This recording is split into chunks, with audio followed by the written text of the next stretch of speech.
Hi friends, welcome to trendy Raga collections. இப்போ என்ன பார்க்க போகிறோம்னா கொழுக்கட்டை பார்க்க போகிறோம். வாங்க பார்க்கலாம். கொழுக்கட்டை செய்கிறதுக்கு நான் இப்போது சாப்பாட்டு அரிசி ஊற வச்சுருக்கேன். இட்லி அரிசியும் ஊற வைக்கலாம். நான் சம்டைம்ஸ் இட்லி அரிசி சாப்பாட்டு அரிசியும் இன்றைக்கி சாப்பாட்டு அரிசி எடுத்திருக்கேன். சாப்பாட்டு அரிசிக்கு ரொம்ப ரொம்ப ஒரு டம்ளர் அரிசிக்கு 1/4 கப் அளவு நான் தேங்காய் எடுத்திருக்கேன். சாப்பாட்டு அரிசிங்கிறனால 2 மணி நேரம் 2.5 மணி நேரம் ஊறினா போதும். இட்லி அரிசினா 4 மணி நேரம் கிட்ட ஊறணும். ஊறின அரிசி எடுத்துகிட்டு அதுலேயே நான் 2 பச்சை மிளகாய் போட போகிறேன். தேவையான அளவு உப்பும் ஆட் பண்ணிக்கலாம். நீங்கள் தாளிக்கிறதுக்கும் நான் 2 மிளகாய் போடுவேன். இப்போது கடுகு வெடிச்சதுக்கப்புறம் உளுந்து கடலைப்பருப்பு போட்டு வெங்காயம் பச்சை மிளகாய் கருவேப்பிலை போட்டுட்டு கடுகு போட்டுக்கலாம். இது நல்லா வதங்கினோடனே பெருங்காயத்தூள், இந்த வெங்காயத்துக்கு தேவையான உப்பு போட்டுக்கோங்க. இப்போது அரைச்ச விழுது ஆட் பண்ணிக்கலாம்.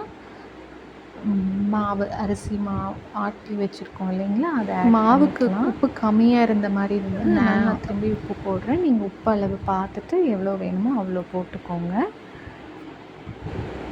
இப்போ நல்லா மிக்ஸ் பண்ணிக்கலாம். ஸ்லோவாக வச்சு மிக்ஸ் பண்ணலாம். சிம்மில் வச்சுக்கோங்க, அப்போ தான் கட்டி இல்லாமல் இருக்கும்.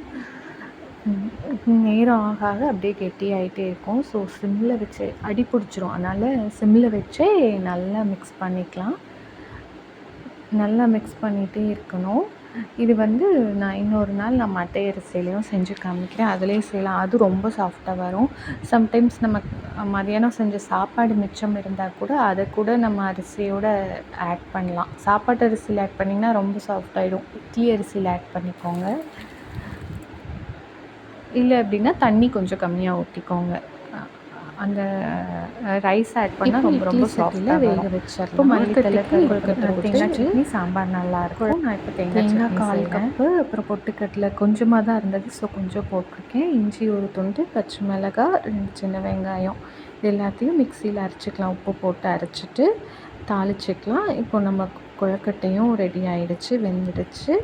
ஸோ இனி சாப்பிடலாம். சட்னியும் ரெடி, கொழுக்கட்டையும் ரெடி. தேங்க்ஸ் ஃபார் வாட்சிங்.